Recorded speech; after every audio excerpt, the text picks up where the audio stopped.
आज के युग में अगर किसी को आगे बढ़ना है तो अगली रिक्वायरमेंट क्या है? सड़क, बिजली। देखिए 3 प्रकार के काम होते हैं जो हमारी सरकार ने किए। एक काम वो जो पिछली सरकारें भी कर रही थी, हमने भी किए। बिजली है, सड़क है, पानी है, हमने भी बनाया, पिछली सरकारें भी बना रही थी। हमने उनसे ज़्यादा अच्छा बनाया, उनसे ज़्यादा गति से बनाया, उनसे ज़्यादा परिमाण में बनाया, बगैर किसी आरोप और घोटाले के बनाया, पूर्ण पारदर्शिता से बनाया।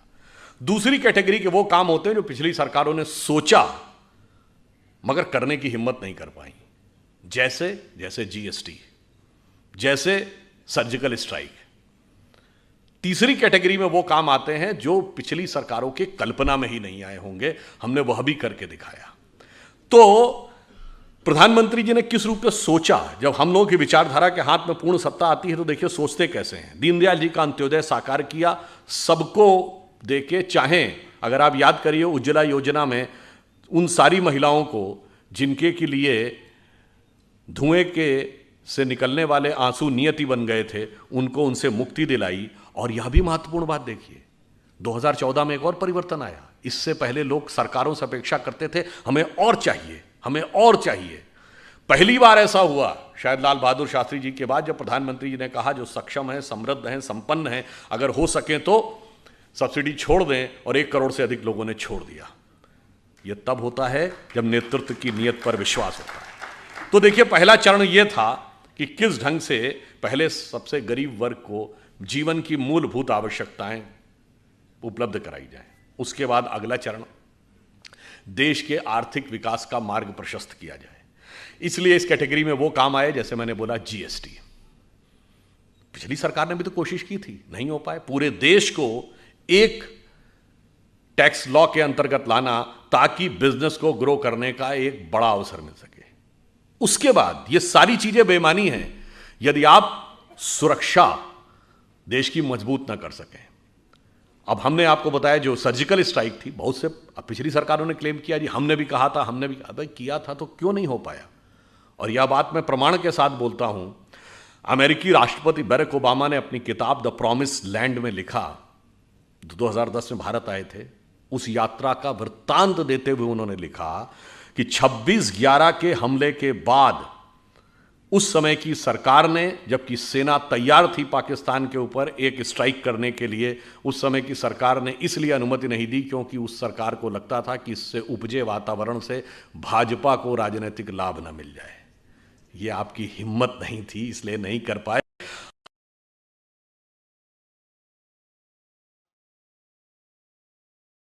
ये मानते हैं कि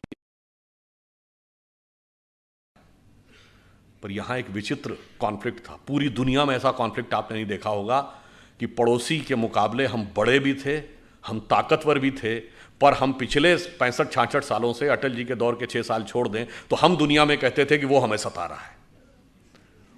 1948 का 47 का युद्ध दुनिया का विचित्र युद्ध था। हमेशा युद्ध विराम की मांग वो सेना करती है जो हार रही हो, संयुक्त राष्ट्र में वो देश जाता है जो छोटा हो, कमजोर हो, हार रहा हो। यहां हम बड़े थे, ताकतवर थे, जीत रहे थे, बस 48 से 72 घंटे की बात थी, पीओके हमारा होना चाहिए, हम संयुक्त राष्ट्र संघ में चले गए। ऐसे विचित्रता के उदाहरण हमने प्रस्तुत किए और भारत की छवि बनी कि एक सॉफ्ट स्टेट है, कोई भी आके हमें दबा सकता है, कोई भी आएगा और हमारे साथ किसी भी प्रकार की शरारत करके चला जाएगा और हम सिर्फ शांति के कबूतर उड़ाते रहेंगे। परंतु वो भूल गए कि हम जिस परंपरा के में विश्वास करते हैं, भारतीय परंपरा ये कहती है कि हम नाग पंचमी भी मनाते हैं, सांपों को दूध भी पिलाते हैं, तो नाग यज्ञ करने का सामर्थ्य भी रखते हैं जिसमें सारे नाग आकर आहुति देंगे। तो हमने यह प्रेरणा ली कि कश्मीर घाटी को लहू लुहान करने वालों सुनो, एक भी बलिदान हुआ जवान नहीं भूले हैं, और दूध भी पिलाते हैं परंपरा हमारी मित्र, किंतु नाग यज्ञ का विधान नहीं भूले। और आपने देखा कि पहली बार भारत ने इन 8 वर्षों में, अब now the era of India जो सॉफ्ट स्टेट इज ओवर, अब वो दिन चले गए। तब जैसे मैं तो लखनऊ का रहने वाला हूं, हमारे यहाँ कहावत होती है, अमा मियाँ वो दिन लद गए जब उस साल लल्लू खा फाकते उड़ाया करते थे। तो वो कबूतर उड़ने के दिन लद गए और अब वो समय आ गया जब हम प्रबलता प्रखरता के साथ अपनी बात कहते हैं। और समय में कितना बदलाव आया ये 8 वर्ष, 75 वर्ष के पहले 8 वर्ष हैं जब हमने पाकिस्तान से कोई ऑफिशियल बायलैटरल डायलॉग, औपचारिक द्विपक्षीय वार्ता नहीं की। और इसके बावजूद क्या हुआ? ये पहला मौका है। आप याद करिए, एक दौर था 1990 में, उस समय बेनजीर भुट्टो ने पाकिस्तान के नेशनल असेंबली में बोला था, जगमोहन जी गवर्नर थे उनके लिए, कि ये जगमोहन को हटाओ नहीं तो इसको भगमोहन बना देंगे। और हमारी सरकार ने हटा लिया था। और एक ये दौर था जब पाकिस्तान के नेशनल असेंबली में खड़े होकर इमरान खान ने कहा कि जो कुछ इन्होंने बालाकोट में किया उससे ज़्यादा खौफनाक कुछ करने जा रहे हैं। याद करिए कि पाकिस्तान के फॉरेन मिनिस्टर शाह महमूद कुरैशी का बयान नेशनल असेंबली में, आप सबको वो वीडियो क्लिपिंग याद होगी, उन्होंने कहा कि साहब हमारे पास आर्मी चीफ आए, उनके पैर कांप रहे थे, उन्होंने कहा खुदा का वास्ता है कि अभिनंदन को वापस कर दीजिए शाम तक, वरना 9 बजे के बाद हिंदुस्तान अटैक कर देगा। ये तो 1971 में कभी नहीं हुआ कि फॉरेन मिनिस्टर और आर्मी चीफ ये कहे कि उसके पैर कांप रहे थे, वो भी पाकिस्तान की नेशनल असेंबली में। ये उनका दिया बयान है, किसी पत्रकार का बयान नहीं है। यह परिवर्तन आया। फिर कुछ काम ऐसे जो इस अमृत काल को आगे वास्तविकता में चरितार्थ करेंगे, जो किसी ने सोचा नहीं। जैसे अगर भारत को इलेक्ट्रिसिटी चाहिए, विकसित देश बनना है, तो पावर रिक्वायरमेंट है इंफ्रास्ट्रक्चर के बाद। अब पावर में हमारा 44% पावर कोल से आता है। अब कोयले से अगर हम इतनी भारी मात्रा में एनर्जी लेंगे तो एक तो उससे पर्यावरण का बहुत प्रभाव पड़ेगा आने वाले समय में, और हम कितनी ऊर्जा ले पाएंगे।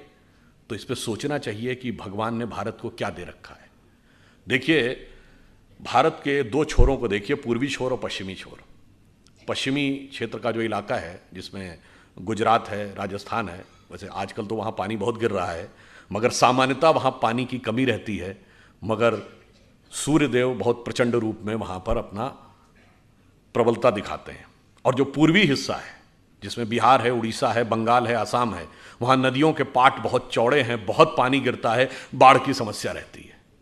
अब देखिए, उन्होंने सोचा कि इसको हम कैसे भारत की सामर्थ्य के लिए प्रयोग कर सकते हैं। तो जो पूर्वी हिस्सा था वहाँ पे क्यों ना ड्रेजिंग करके, उसमें गहराई करके इनलैंड वाटरवेज कम्युनिकेशन की शुरुआत की जाए। और जब जल मार्ग से परिवहन होता है तो सड़क और रेल मार्ग के मुकाबले 1/10 कॉस्ट आती है और 1/10 पोल्यूशन होता है। और आपने देखा कि 2019 में हल्दिया से लेके और वाराणसी तक पहली बार इनलैंड वाटरवेज के द्वारा ट्रांसपोर्टेशन शुरू हुआ। और जिधर पानी कम गिरता है तो क्यों नहीं सोलर एनर्जी का प्रयोग करना चाहिए। सोलर एनर्जी की बात हो सकता है दूसरों ने, किसी ने सोची हो, हम सोलर एनर्जी में इतनी लंबी छलांग लगाए वो इंपॉर्टेंट नहीं है। हमारा टारगेट ये है कि हम 300 गीगावाट 2030 तक कंप्लीट कर लेंगे, 2047 तक हम पूरी तरीके से क्लीन एनर्जी से पावर ले लेंगे। ये इंपॉर्टेंट नहीं है। इंपॉर्टेंट ये है कि एक इंटरनेशनल सोलर अलायंस बना और उसका केंद्र भारत में, दिल्ली के पास गुरुग्राम में बना। यानी सोलर पावर के वर्ल्ड लीडर के रूप में हम स्थापित होंगे। ये किसी ने कल्पना नहीं की होगी। दूसरा उदाहरण देखिए, कल्पना न करने का। योग भारत के लिए तो सभी लोग योग जानते थे, परंतु संयुक्त राष्ट्र संघ में योग का प्रस्ताव आया और 173 देशों ने उसका समर्थन किया। ये नहीं, वो द्वितीय प्रस्तावक बने। They have not become the supporter, they have become the second sponsorer. और ये यूएन की हिस्ट्री में एकमात्र प्रस्ताव है जिसका 173 देश सेकंड प्रपोजर बने। और आज आपने देखा पूरी दुनिया में योग दिवस मनाया जाता है। ये पिछली सरकार की कल्पना से परे था। दूसरा उदाहरण, क्यों स्वास्थ्य आता, अगर हम सब योग को अपनाएंगे तो 90% मामलों में हमें, आप कहेंगे इसका इकोनॉमी से क्या कनेक्शन है, मैं बताता हूं। जो फार्मास्यूटिकल इंडस्ट्री है, इसमें कितनी बड़ी इकोनॉमी है और कितना बड़ा हमारे मनोविज्ञान और मनोभय, मन के भय का दोहन किया जाता है। और एफडीए ने, जो यूएस का फेडरल ड्रग एडमिनिस्ट्रेशन है, इतनी रिसर्च कर रखी है कि हम 50 साल में उसके बराबर नहीं हो सकते। परंतु यदि हम योग का सही ढंग से पालन करें तो हमें 80 से 90% मामलों में जरूरत ही नहीं। आपके इन्वेस्ट किए हुए मिलियंस ऑफ डॉलर आपको मुबारक,